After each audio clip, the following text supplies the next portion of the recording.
the Mahabharata of Krishna-Dwaipayana Vyasa. Translated into English prose from the original Sanskrit text by Pratap Chandra Roy C.I.E. This free ebook has been downloaded from holybooks.com. Vana Parva. Section 155, Tirthayatra Parva continued. Vasampayana said, once upon a time Yudhishthira, while living at that place, addressed Krishna, his brother, and the Brahmanas, saying, by us have been attentively seen one after another sacred and auspicious tirthas, and woods, delightful to behold, which had array this been visited by the celestials and the high-souled sages, and which had been worshipped by the Brahmanas. And in various sacred asylums we have performed ablutions with Brahmanas, and have heard from them the lives and acts of many sages, and also of many royal sages of yore, and other pleasant stories. And with flowers and water have the gods been worshipped by us.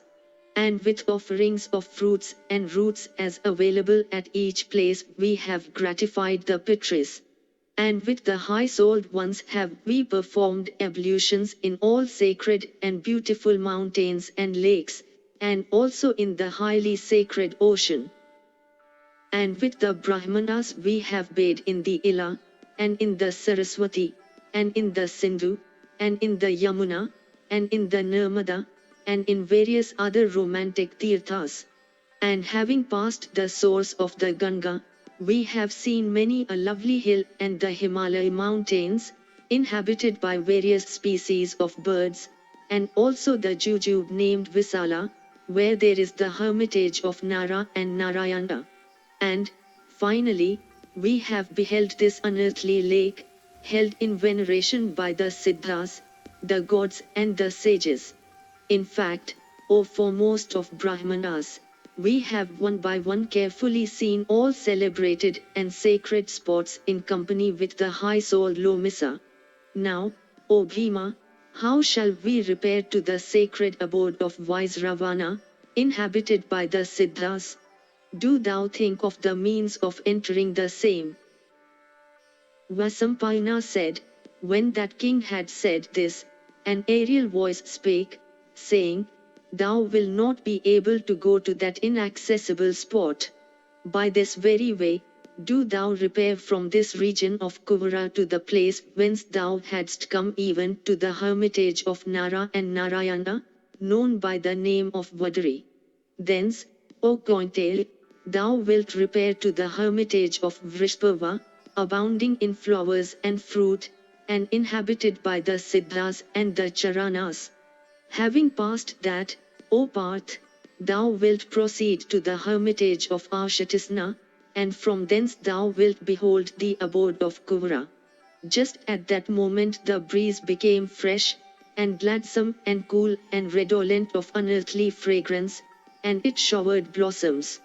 And on hearing the celestial voice from the sky, they all were amazed, more specially those earthly rishis and the Brahmanas. On hearing this mighty marvel, the Brahmana Dvayamya said, this should not be gainsaid, O Bharata, let this be so. Thereupon, King Yudhishthira obeyed him. And having returned to the hermitage of Nara and Narayana, he began to dwell pleasantly, surrounded by Bhimsena and his other brothers, Panchali and the Brahmanas. Thus ends the 155th section in the Tirthayatra Parva of the Vana Parva. Section 156, Jatasambhadha Parva. Vasampayana continued, thus dwelling with the Brahmanas in that best of mountains, in expectation of Arjuna's return, when the Pandavas had grown confident and when all those Rakshasas together with Bhima's son had departed, one day while Bhimsena was away, a Rakshasa all of a sudden carried off Yudhishthira the just and the twins and Krishna. That Rakshasa in the guise of a Brahmana had constantly remained in the company of the Pandavas, alleging that he was a high-class Brahmana, skilled in counsel, and versed in all the sastras. His object was to possess himself of the bows, the quivers and the other material implements belonging to the Pandavas, and he had been watching for an opportunity of ravishing Draupadi. And that wicked and sinful one was named Jatasura. And, O King of Kings, Pandu's son, Yudhishthira, had been supporting him, but knew not that wretch like unto a fire covered with ashes. And once on a day while that repressor of foes, Bhimsena, was out a-hunting, he, the Rakshasa, seeing Gatotkacha and his followers scatter in different directions and seeing those vow observing great rishis, of ascetic wealth, viz., Lomisa and the rest, away for bathing and collecting flowers, assumed a different form, gigantic and monstrous and frightful, and having secured all the arms of the Pandavas as also Draupadi, that wicked one fled away taking the 3 Pandavas. Thereupon that son of Pandu, Satdeva, extricated himself with exertion, and by force snatched the sword named Kaushika from the grasp of the enemy and began to call Bhimsena, taking the direction in which that mighty one had gone. And on being carried off Yudhishthira the just, addressed him, that Rakshasa, saying, O stupid one, thy merit decreaseth even by this act of thine. Dost thou not pay heed unto the established order of nature? Whether belonging to the human race, or to the lower orders, all pay regard to virtue, more specially the Rakshasas. In the first instance, they knew virtue better than others. Having considered all these, thou ought to adhere to virtue. Rakshasa, the gods, the Pitris, the Siddhas, the Rishis, the Gandharvas, the brutes and even the worms and ants depend for their lives on men, and thou too livest through that agency. If prosperity attendeth the human race, thy race also prospereth, and if calamities befall the former, even the celestials suffer grief. Being gratified by offerings, do the gods thrive. O Rakshasa, we are the guardians, governors and preceptors of kingdoms. If kingdoms become unprotected, whence can proceed prosperity and happiness? Unless there be offense, a Rakshasa should not violate a king. O man-eating one, we have committed no wrong, ever so little. Living on Viksa, we serve the gods and others to the best of our power. And we are ever intent upon bowing down to our superiors and Brahmanas. A friend, and one confiding, and he whose food hath been partaken of, and he that hath afforded shelter, should never be injured. Thou hast lived in our place happily, being duly honored. And, O evil-minded one, having partaken of our food, how canst thou carry us off?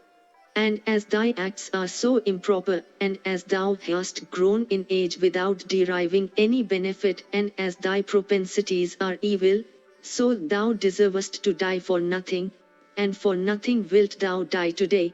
And if thou beest really evil disposed and devoid of all virtue, do thou render us back our weapons and ravish Draupadi after fight. But if through stupidity thou must do this deed, then in the world thou wilt only reap demerit and infamy. O Rakshasa, by doing violence to this female of the human race, thou hast drunk poison, after having shaken the vessel. Thereupon, Yudhishthira made himself ponderous to the Rakshasa, and being oppressed with the weight, he could not proceed rapidly as before. Then addressing Draupadi, Nakula and Sahdeva, Yudhishthira said, Do ye not entertain any fear of this wretched Rakshasa? I have checked his speed. The mighty armed son of the wind god may not be far away, and on Bhima coming up at the next moment, the Rakshasa will not live. O king, staring at the Rakshasa bereft of sense, Satyadeva addressed Yudhishthira, the son of Kunti, saying, What can be more meritorious for a Kshatriya than to fall in fight, or defeat a foe, or repressor of foes? We will fight, and either this one will slay us, or we shall slay him, O mighty armed one. Verily this is the place and time, O king. And, O thou of unfailing prowess, the time hath come for the display of our Kshatriya virtue. It behoveth us to attain heaven either by gaining victory or being slain. If the sun sets today, the Rakshasa living yet, O Bharata, I will not any more say that I am a Kshatriya. Ho Rakshasa, say, I am Pandu's son, Satdeva. Either, after having killed me, carry off this lady, or being slain, lie senseless here. Madri's son, Satdeva, was speaking thus, when Bhimsena made his appearance, with a make in his hand, like unto Vasva himself wielding the thunderbolt. And here he saw his two brothers and the noble-minded Draupadi on the shoulders of the demon, and Sahdeva on the ground rebuking the Rakshasa, and also that stupid Rakshasa himself deprived of sense by fate, going round in different directions through bewilderment caused by destiny. And finding his brothers and Draupadi being carried off, Bhima of mighty strength was fired with wrath, and addressed the Rakshasa, saying, I had array this found thee out for a wicked wight tram thy scrutiny of our weapons, but as I had no apprehension of thee, so I had not slain thee at that time. Thou wert in the disguise of a Brahmana, nor didst thou say anything harsh unto us. And thou didst take delight in pleasing us. And thou also didst not do us wrong. And, furthermore, thou wert our guest. How could I therefore slay thee, who wert thus innocent of offence, and who wert in the disguise of a Brahmana? He that knowing such a one to be even a Rakshasa, slayeth him, goes to hell. Further, thou canst not be killed before the time cometh. Surely today thou hast reached the fullness of thy time, inasmuch as thy mind hath been thus turned by the wonder-performing fate towards carrying of Krishna. By committing thyself to this deed, thou hast swallowed up the hook fastened to the line of fate. So like unto a fish in water, whose mouth hath been hooked, how canst thou leave today? Thou shalt not have to go whither thou intendest to, or whither thou hadst already gone mentally, but thou shalt go whither have repaired Vaka and Hidimban. Thus addressed by Bhima, the Rakshasa in alarm put them down, and being forced by fate, approached for fight. And with his lips trembling in anger he spake unto Bhima, saying, Wretch! I have not been bewildered, I had been delaying for thee. Today will I offer oblations of thy blood to those Rakshasas who, I had heard, have been slain by thee in fight. Thus addressed, Bhima, as if bursting with wrath, like unto Yam himself at the time of the universal dissolution, rushed towards the Rakshasa, licking the corners of his mouth and staring at him as he struck his own arms with the hands. And seeing Bhima waiting in expectation of fight, the Rakshasa also darted towards him in anger, like unto Vali towards the wielder of the thunderbolt, repeatedly gaping and licking the corners of his mouth. And when a dreadful wrestling ensued between those two, both the sons of Madri, waxing exceeding wroth rushed toward, but Kunti's son, Vrikodra, forbade them with a smile and said, Witness ye, I am more than a match for this Rakshasa. By my own self and by my brothers, and by my merit, and by my good deeds, and by my sacrifices, do I swear that I shall slay this Rakshasa. And after this was said, those two heroes, the Rakshasa and Vrikodra challenging each other, caught each other by the arms. And they not forgiving each other, then there ensued a conflict between the infuriated Bhima and the Rakshasa, like unto that between a god and a demon. and repeatedly uprooting trees, those two of mighty strength struck each other, shouting and roaring like two masses of clouds. And those foremost of athletes, each wishing to kill the other, and rushing at the other with vehemence, broke down many a gigantic tree by their thighs. Thus that encounter with trees, destructive of plants, went on like unto that between the two brothers Vali and Sugriva, desirous of the possession of a single woman, brandishing trees for a moment, they struck each other with them, shouting incessantly. And when all the trees at the spot had been pulled down and crushed into fibers by them endeavoring to kill each other, then, O Bharata, those two of mighty strength, taking up rocks, began to fight for a while, like unto a mountain and a mighty mass of clouds. And not subduing each other, they fell to striking each other with hard and large crags, resembling vehement thunderbolts. Then from strength defying each other, they again darted at each other, and grasping each other by their arms, began to wrestle like unto two elephants. And next they dealt each other fierce blows. And then those two mighty ones began to make chattering sounds by gnashing their teeth. And at length, having clenched his fist like a five-headed snake, Bhima with force dealt a blow on the neck of the Rakshasa. And when struck by that fist of Bhima, the Rakshasa became faint. Bhimsena stood, catching hold of that exhausted one. And then the godlike mighty-armed Bhima lifted him with his two arms, and dashing him with force on the ground, the son of Pandu smashed all his limbs. And striking him with his elbow, he severed from his body the head with bitten lips and rolling eyes, like unto a fruit from its stem.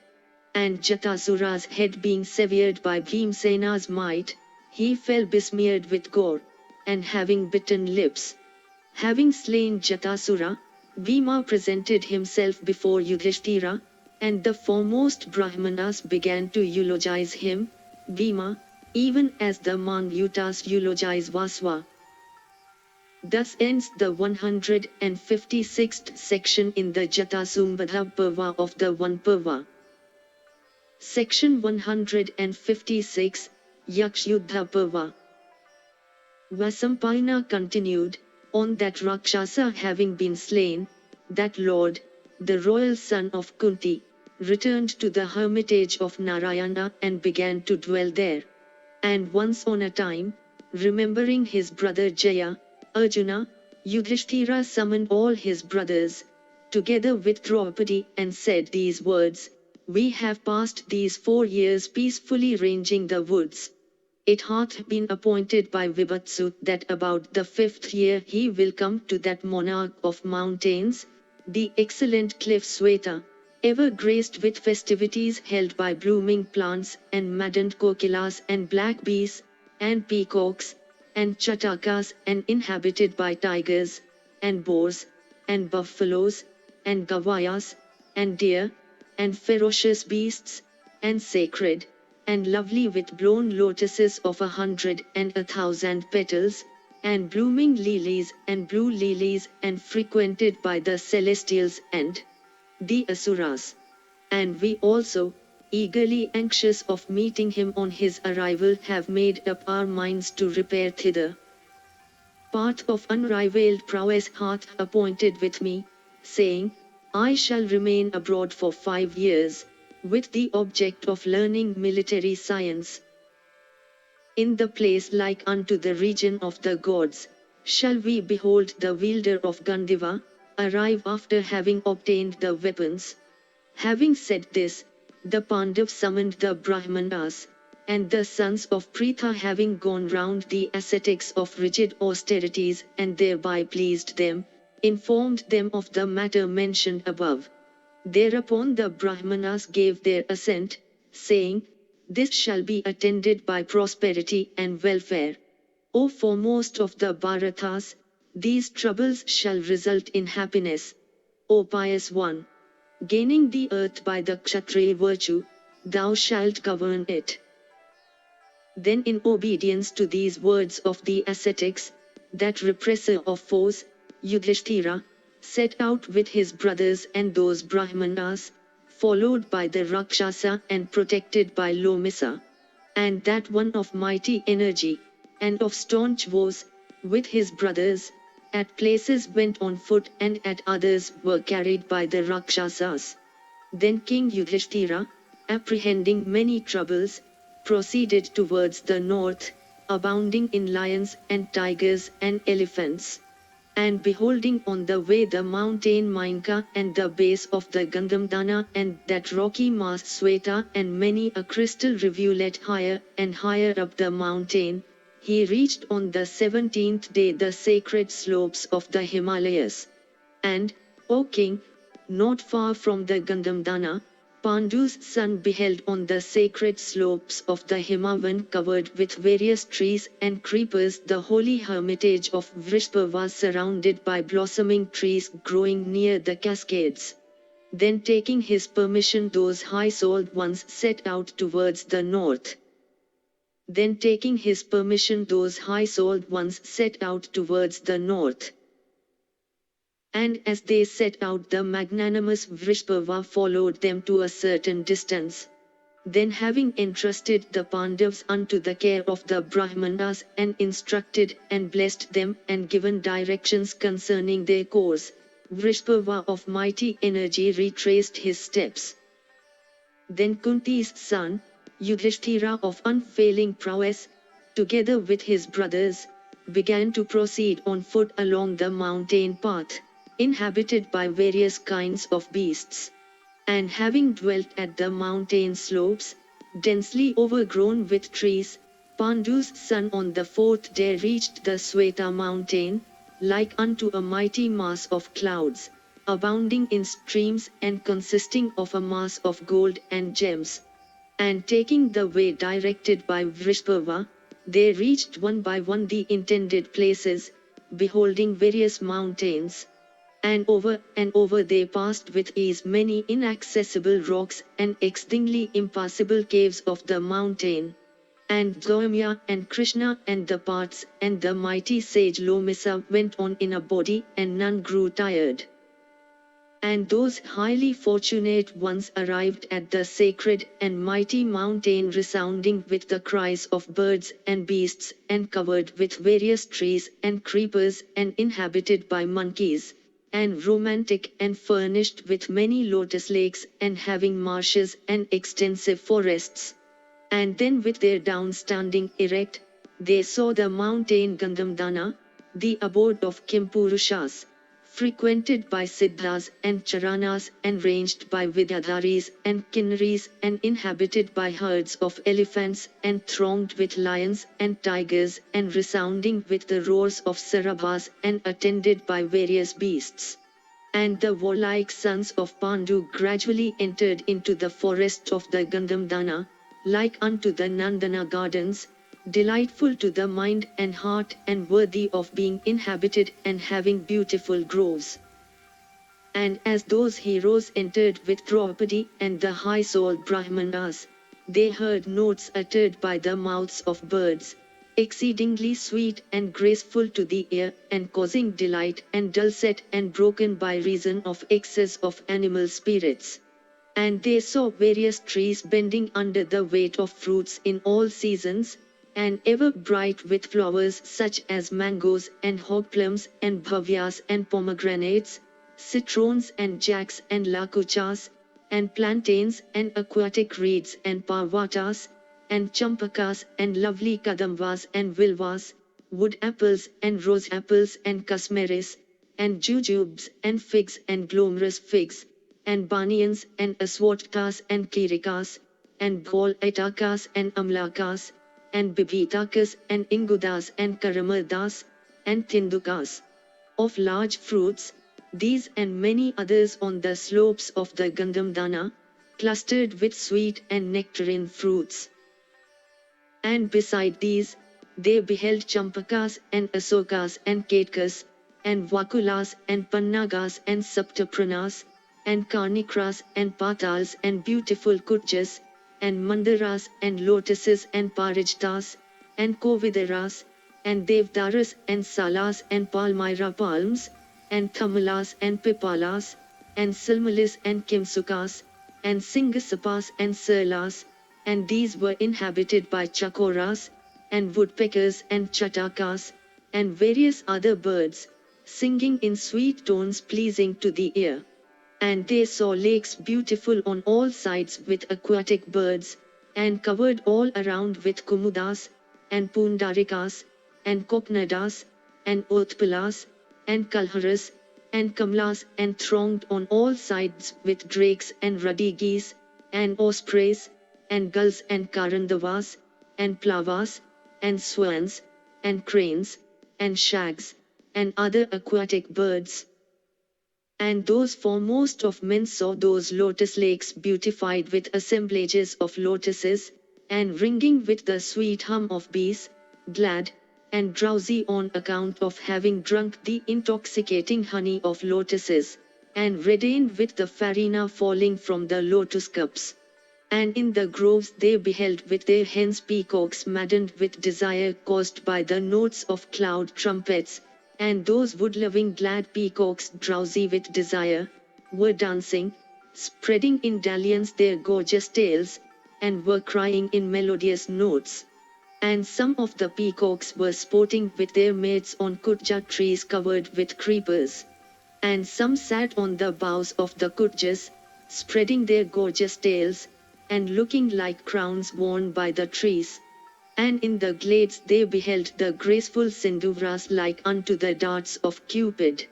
And on the summits of the mountain, they saw blooming carnicras bearing blossoms of a golden hue, appearing like earrings of excellent make. And in the forest they saw blossoming kuruvakas, like unto the shafts of Cupid, which smeeteth one with desire, and maketh him uneasy. And they saw thilakas appearing like unto beauty spots painted on the forehead of the forest. And they saw mango trees graced with blossoms hummed over by black bees, and serving the purpose of Cupid's shafts. And on the slopes of the mountain there were divers blossoming trees, looking lovely, some bearing flowers of a golden hue, and some, of the hue of the forest conflagration, and some, red, and some sable, and some green like unto lapises. And besides these, there were ranges of salas and thamalas and patalas and vakula trees, like unto garlands put on by the summits of mountains. Thus gradually beholding on the slopes of the mountain many lakes, looking transparent like crystal, and having swans of white plumage and resounding with cries of cranes, and filled with lotuses and lilies, and furnished with waters of delicious feel, and also beholding fragrant flowers, and luscious fruits, and romantic lakes, and captivating trees, the Pandavas penetrated into the forest with eyes expanded with wonder. And as they proceeded they were fanned by the breeze of balmy feel, and perfumed by kamlas and utpalas and kalharas and pundarikas. Then Yudhishthira pleasantly spake unto Bhima saying, Ah, O Bhima, beautiful is this forest of the Gandhamdana. In this romantic forest there are various heavenly blossoming wild trees and creepers, bedecked with foliage and fruit, nor are there any trees that do not flower. On these slopes of the Gandhamdana, all the trees are of sleek foliage and fruit. And behold how these lotus lakes, with full-blown lotuses, and ringing with the hum of black bees, are being agitated by elephants with their mates. Behold another lotus lake girt with lines of lotuses, like unto a second Shri in an embodied form wearing garlands.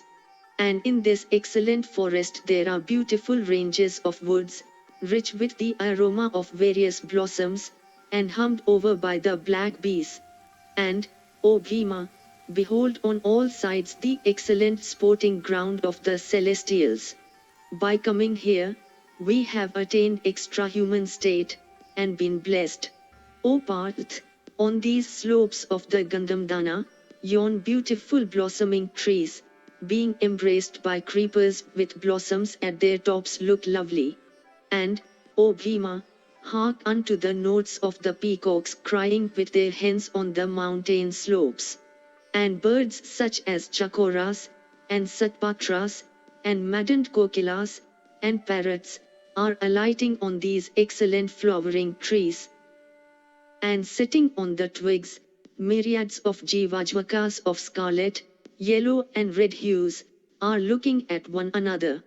And the cranes are seen near the spots covered with green and reddish grass, and also by the side of the cascades.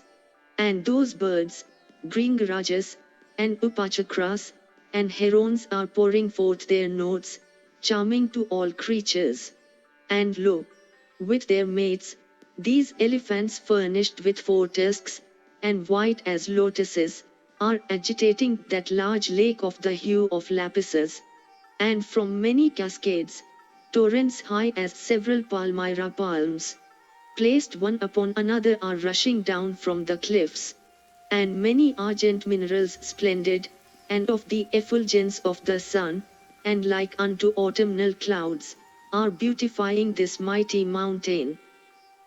And in some places there are minerals of the hue of the collyrium, and in some those like unto gold, in some, yellow orpiment, and in some, vermilion, and in some, caves of red arsenic like unto the evening clouds, and in some, red chalk of the hue of the rubet, and in some, minerals like unto white and sable clouds, and in some, those effulgent as the rising sun. These minerals of great luster beautify the mountain. O Parth, as was said by Vrishparva, the Gandharvas and the Kimpurushas, in company with their loves, are visible on the summits of the mountain. And, O Bhima, there are heard various songs of appropriate measures, and also Vedic hymns, charming to all creatures. Do thou behold the sacred and graceful celestial river Mahaganga, with swans, resorted to by sages and kinnaras. And, O represser of foes, see this mountain having minerals, rivulets, and beautiful woods and beasts, and snakes of divers shapes, and 100 heads, and kinnaras, Gandharvas and Apsaras. Vasampayana said, having attained excellent state, those valiant and warlike repressors of foes with Draupadi and the high-souled Brahmanas were exceedingly delighted at heart, and they were not satiated by beholding that monarch of mountains. Thereafter they saw the hermitage of the royal sage Ashatashena, furnished with flowers, and trees bearing fruits. Then they went to Ashatashena, versed in all duties of rigid austerities, skeleton-like, and having muscles bare. Thus ends the 157th section in the Yakshayuddha Parva of the Vana Parva. Section 158, Yakshayuddha Parva continued. Vasampayana continued, having approached that one, whose sins had been consumed by asceticism, Yudhishthira announced his name, and gladly greeted him, bending his head. And then Krishna, and Bhima, and the devout twins, having bowed down their heads unto the royal sage, stood there surrounding him. And that priest of the Pandavas, the virtuous Dharmya, also duly approached that vow-observing sage. And by his prophetic eye that virtuous Muni had already known the identity of those foremost of the Kurus, the sons of Pandu. And he said unto them, Be ye seated. And forgiveness. And dost thou go along the way taken by the royal sages? On the birth of a son in their respective lines, the Pitris in their regions, both laugh and grieve, thinking will the sinful acts of this son of ours harm us, or will meritorious deeds conduce to our welfare? He conquereth both the worlds that payeth homage unto his father, and mother, and preceptor, and Agni, and fifthly, the soul. And forgiveness. And dost thou go along the way taken by the royal sages? On the birth of a son in their respective lines, the Pitris in their regions, both laugh and grieve, thinking, will the sinful acts of this son of ours harm us, or will meritorious deeds conduce to our welfare? He conquereth both the worlds that payeth homage unto his father, and mother, and preceptor, and Agni, and fifthly, the soul. Yudhishthira said, O worshipful one, those duties have been mentioned by thee as excellent. To the best of my power I duly and properly discharged them. Ashatisena said, during the Parvas, sages subsisting on air and water, come unto this best of the mountains ranging through the air. And on the summits of the mountain are seen amorous Kimpurushas with their paramours, mutually attached unto each other, as also, O Parth, many Gandharvas and Apsaras clad in white silk vestments, and lovely-looking Vidyadhras, wearing garlands, and mighty Nagas, and Suparnas, and Urgas, and others. And on the summits of the mountain are heard, during the Parvas, sounds of kettle drums, and tabors, shells and mridangas. O foremost of the Bharatas, even by staying here, ye shall hear those sounds, do ye by no means feel inclined to repair thither? Further, O best of the Bharata race, it is impossible to proceed beyond this. That place is the sporting region of the celestials. There is no access thither for mortals. O Bharata, at this place all creatures bear ill will to, and the Rakshasas chastise, that man who committeth aggression, be it ever so little. Beyond the summit of this Kailas cliff, is seen the path of the celestial sages. If anyone through impudence goeth beyond this, the Rakshasas slay him with iron darts and other weapons. There, O child, during the Parvas, he that goeth about on the shoulders of men, even wise Ravana is seen in pomp and grandeur surrounded by the Apsaras. And when that lord of all the Rakshasas is seated on the summit, all creatures behold him like unto the sun arisen. O best of Bharatas, that summit is the sporting garden of the celestials, and the Danvas, and the Siddhas, and wise Ravana. And during the Parvas, as Tamburu entertaineth the Lord of treasures, the sweet notes of his song are heard all over the Gandhamdana. O child, O Yudhishthira, here during the Parvas, all creatures see and hear marvels like this. O Pandavas, till ye meet with Arjuna, do ye stay here, partaking of luscious fruits, and the food of the Munis. O child, as thou hast come hither, do thou not betray any impertinence. And, O child, after living here at thy will and diverting thyself as thou listest, thou wilt at length rule the earth, having conquered it by the force of thy arms. Thus ends the 158th section in the Yakshayuddha Parva of the Vana Parva. Section 159, Yakshayuddha Parva continued. Janamejaya said, how long did my great-grandsires, the high-souled sons of Pandu of matchless prowess, dwell in the Gandhamdana mountain? And what did those exceedingly powerful ones, gifted with manliness, do? And what was the food of those high-souled ones, when those heroes of the worlds dwelt there? O excellent one, do thou relate all about this. Do thou describe the prowess of Bhimsena, and what that mighty armed one did in the mountain Himalayan. Surely, O best of Brahmanas, he did not fight again with the Yakshas. And did they meet with wise Ravana? Surely, as Ashatisena said, the Lord of wealth cometh thither. All this, O thou of ascetic wealth, I desire to hear in detail. Surely, I have not yet been fully satisfied by hearing about their acts. Vasampayana continued, having heard from that one of incomparable energy, Ashatisena, that advice conducive to their welfare, those foremost of the Bharatas began to behave always accordingly. Those best of men, the Pandavas, dwelt upon the Himavan, partaking of the food eaten by the Munis, and luscious fruit, and the flesh of deer killed with unpoisoned shafts and various kinds of pure honey. Living thus, they passed the 5th year, hearing various stories told by Lomisa.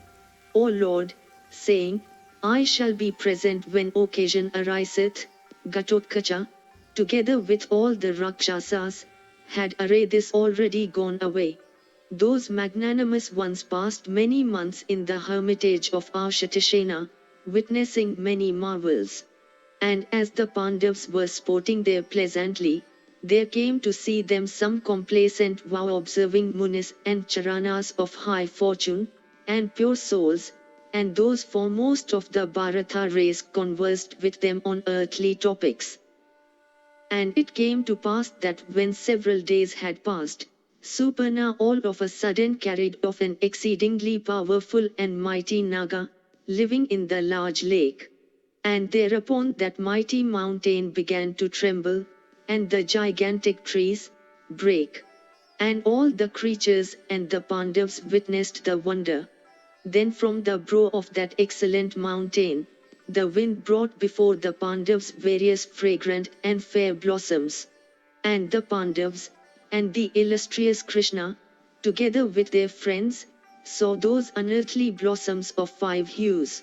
And as the mighty armed Bhimsena was seated at ease upon the mountain, Krishna addressed him, saying, O best of the Bharata race, in the presence of all the creatures, these flowers of 5 hues, carried by the force of the wind raised by Suparna, are falling in amain on the river Ashwaratha. In Kandava thy high-souled brother, firm in promise, had baffled Gandharvas and Nagas and Vasva himself, and slain fierce Rakshasas, and also obtained the bow Gandiva. Thou also art of exceeding prowess, and the might of thy arms is great, and irrepressible, and unbearable like unto the might of Sakra.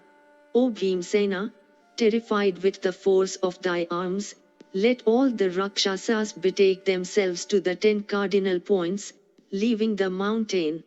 Then will thy friends be freed from fear and affliction, and behold the auspicious summit of this excellent mountain furnished with variegated flowers. O Bhima, I have for long cherished this thought in my mind, that protected by the might of thy arms, I shall see that summit. Thereupon, like a high metal bull that hath been struck, Bhimsena, considering himself as censured by Draupadi, could not bear that. And that Pandav of the gait of a lion or a bull, and graceful, and generous, and having the splendor of gold, and intelligent, and strong, and proud, and sensitive, and heroic, and having red eyes, and broad shoulders, and gifted with the strength of mad elephants, and having leonine teeth and a broad neck, and tall like a young sala tree, and high-souled, and graceful in every limb, and of neck having the whorls of a shell and mighty armed, took up his bow plaited at the back with gold, and also his sword, and haughty like unto a lion, and resembling a maddened elephant, that strong one rushed towards that cliff, free from fear or affliction. And all the creatures saw him equipped with bows and arrows, approaching like a lion or a maddened elephant. And free from fear or affliction, the Pandav taking his make, proceeded to that monarch of mountains causing the delight of Draupadi. And neither exhaustion, nor fatigue, nor lassitude, nor the malice of others, affected that son of Pritha and the wind god. And having arrived at a rugged path affording passage to one individual only, that one of great strength ascended that terrible summit high as several palmyra palms placed one upon another. And having ascended that summit, and thereby gladdened Kinnaras, and great Nagas, and Munis, and Gandharvas, and Rakshasas, that foremost of the Bharata line, gifted with exceeding strength, described the abode of wise Ravana, adorned with golden crystal palaces surrounded on all sides by golden walls having the splendor of all gems, furnished with gardens all around, higher than a mountain peak, beautiful with ramparts and towers, and adorned with doorways and gates and rows of pennons. And the abode was graced with dallying damsels dancing around, and also with pennons waved by the breeze. And with bent arms, supporting himself on the end of his bow, he stood beholding with eagerness the city of the Lord of Treasures. And gladdening all creatures, there was blowing a breeze, carrying all perfumes, and of a balmy feel. And there were various beautiful and wonderful trees of divers hues, resounding with divers dulcet notes. And at that place the foremost of the Bharatas surveyed the palace of the Lord of the Rakshasas scattered with heaps of gems, and adorned with variegated garlands. And renouncing all care of life, the mighty armed Bhimsena stood motionless like a rock, with his make and sword and bow in his hands. Then he blew his shell, making the down of his adversaries stand erect, and twanging his bowstring, and striking his arms with the hands, he unnerved all the creatures. Thereat, with their hairs standing erect, the Yakshas and Rakshasas began to rush towards the Pandavas, in the direction of those sounds. And taken by the arms of the Yakshas and Rakshasas, the flamed maces and clubs and swords and spears and javelins and axes, and when, O Bharata, the fight ensued between the Rakshasas and Bhima, the latter by arrows cut off the darts, javelins and axes of those possessing great powers of illusion, and he of exceeding strength with arrows pierced the bodies of the roaring Rakshasas, both of those that were in the sky, and of those that remained on the earth.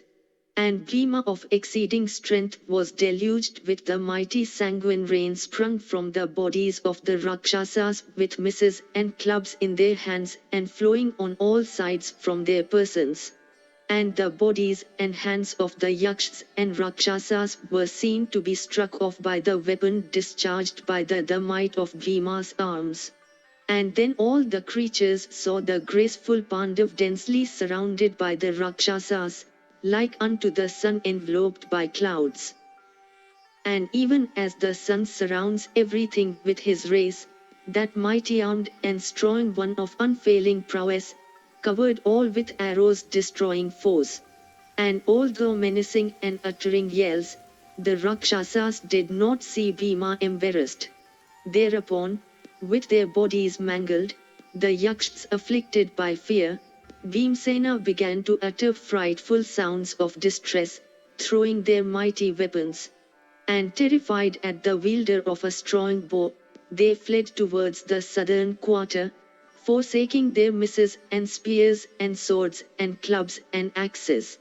And then there stood, holding in his hands darts and maces, the broad-chested and mighty-armed friend of wise Ravana, the Rakshasa named Maniman.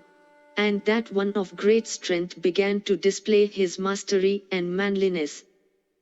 And seeing them forsake the fight, he addressed them with a smile, going to wise Ravana's abode, "How will ye say unto that lord of wealth, that numbers have been defeated by a single mortal in battle?" Having said this unto them, that Rakshasa, taking in his hands clubs and javelins and maces, set out and rushed towards the Pandav. And he rushed in amain like a maddened elephant. Bhimsena pierced his sides with 3 choice arrows. And the mighty Maniman, on his part, in wrath taking and flourishing a tremendous make, hurled it at Bhimsena. Thereupon Bhimsena, beset with innumerable shafts sharpened on stones, hurled that mighty make in the sky, dreadful, and like unto the lightning flash. But on reaching the make, those shafts were baffled, and although discharged with force by that adept at hurling the make, still they could not stay its career. Then the mighty Bhima of dreadful prowess baffled the Rakshasa's discharge by resorting to his skill in make fighting. In the meanwhile, the intelligent Rakshasa had discharged a terrible iron club, furnished with a golden shaft. And that club, belching forth flames and emitting tremendous roars, all of a sudden pierced Bhima's right arm and then fell to the ground. On being severely wounded by that club, that bowman, Kunti's son of immeasurable prowess, with eyes rolling in ire, took up his make. And having taken that iron make, inlaid with golden plates, which caused the fear of foes and brought on their defeat, he darted it with speed towards the mighty Maniman, menacing him and uttering shouts.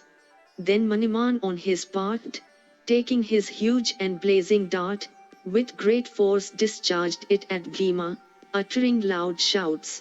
Thereat breaking the dart with the end of his make, that mighty armed one skilled in make fighting, speedily rushed to slay him, as Garuda rushed to slay a serpent. Then all of a sudden, advancing ahead in the field, that mighty armed one sprang into the sky and brandishing his make, hurled it with shouts.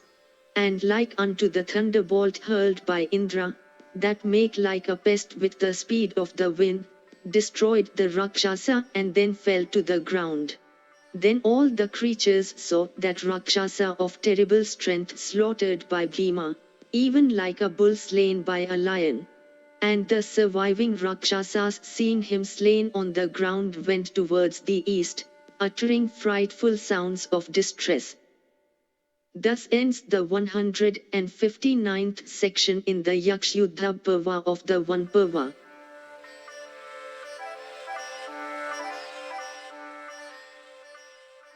If you enjoyed this audiobook, please like and subscribe to be notified of when new audiobooks are uploaded.